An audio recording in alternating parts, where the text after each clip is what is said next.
Broadcasting live from T3 in Las Vegas. And as I've been saying pretty much all day, one of the things I love about doing goRIA on location, and that's not doing, so I'm looking at my monitor with the camera, that's what is the ability to talk to all kinds of great people in the area of fintech, which is one of my favorite subsets of the entire RI space. And with us today we have Val, who is the CEO, founder and CEO of Safe. Val, thanks for joining me. Val, thank you. I apologize. I'm reading so many new people today. I'm getting all this. Okay, so what we're going to talk about here is what Safer does, and this is really relevant for those of you in the audience that are looking to go RIA. Because if you're at one of the wirehouses, one of the broker dealers, even the independent broker dealers, someone is doing compliance for you, right? Yeah. So one of the big hesitation points for advisors looking to go RIA is, how do I keep myself compliant? But to this point, someone else is doing it for me. How does Safer help advisors make that leap and know that they have compliance to do that? Well, one of the things that we do, for example, is help advisors. If you're writing an email, for example, you're going to send out potential partners, that needs to be compliant. The traditional model is that you would have a compliance officer who would need to do that before the process. We've built a set of AI capabilities that can review that email for you. Before you send it out, you highlight for things that are potentially problematic with some of the communication rules that we have in the industry. So it's technology that was built by Fidelity Labs, which is the innovation hub for Fidelity Labs. As far as the rest of the compliance world is concerned, we're competing with about 200 people in the background. Okay. So for those of you watching online, this is facing the recorder, but out there is about 100 people milling around, which is great. But we're putting the sound quality microphones to the Yeah, no. As I was saying, as far as the overall compliance landscape is, SAFE is not trying to fix everything in compliance, right? If you are communicating with the public, there are certain rules that you need to follow, and SAFE allows you to follow those rules in a compliant way. So walk me through this. So I have Safer installed on my Outlook. Where does it live? Yeah, so it lives in Outlook. It lives in your PowerPoint presentations because, for example, if you are going to present to the client a set of slides that have to be approved by the client, you can check to make sure that the content is compliant. It lives in your Microsoft Word. If you use Adobe, for example, to integrate PDFs, it lives in that world as well. And then for bigger firms, it also lives as a standalone SaaS offering. And one of the capabilities that we're coming out with is the ability for it to essentially attach a document that we want to check for compliance and upload it, and we'll send you back a report that tells you, hey, these are some potential compliance issues with that. So what's is that all AI? Yeah, so that's primarily AI driven, but there are other components to the system as well. So, for example, if you were to do a podcast and you wanted to have that video checked for potential compliance issues, you can upload.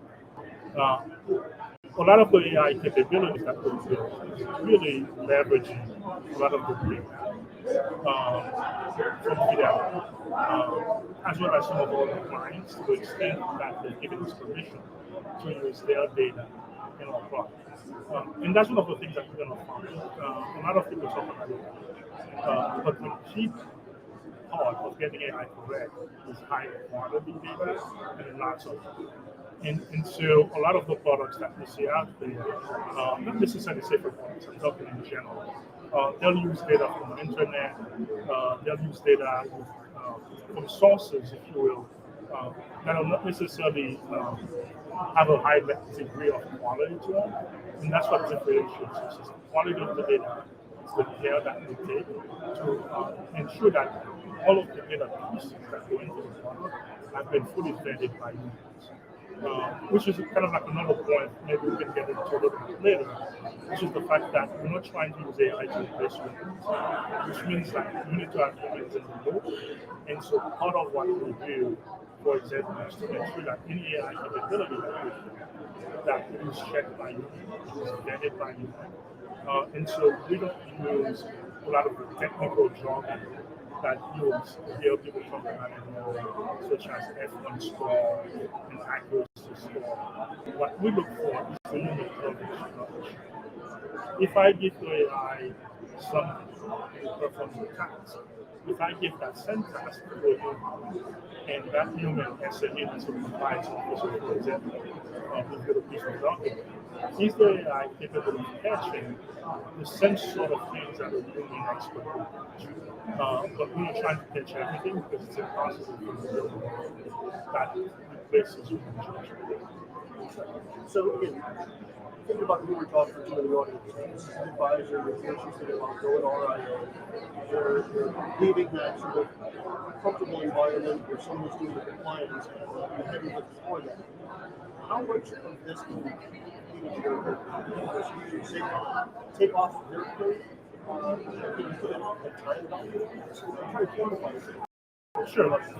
I think that is a function of how much advertising, how much of their time that they're spending creating, and how much they're personalizing that email for different audiences.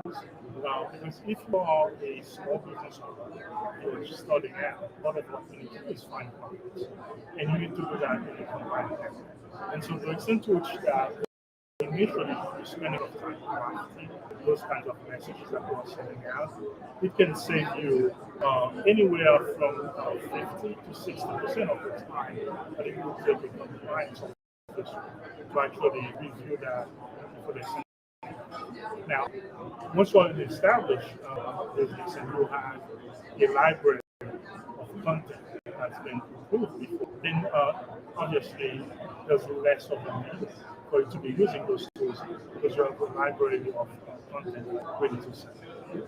That makes a lot of sense. And the last thing I want to touch upon because it's so related to me. So, my day I do this recording thing. I also run a program, so compliance is not one.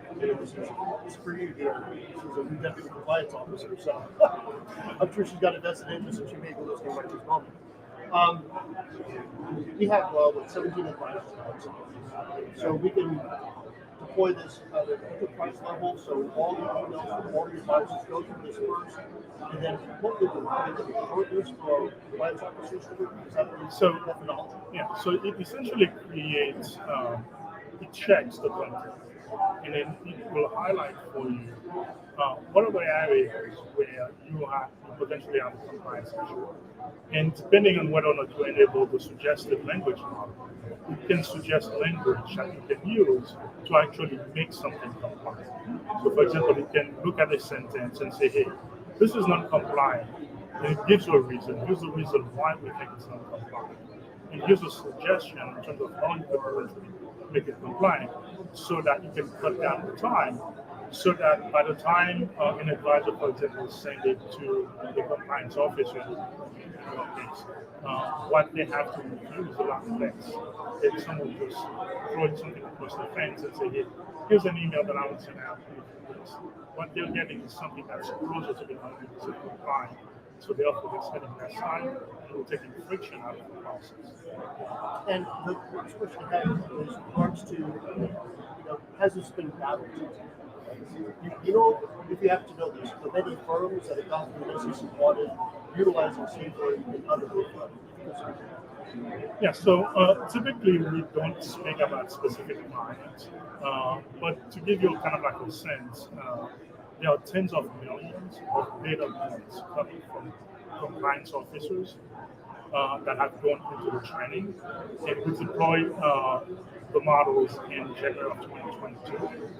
We've been at market now for almost 2 years, and we have a number of clients from small firms, 25-person firm, all the way up to and including firms with hundreds of users. And in that time, we haven't lost a client yet.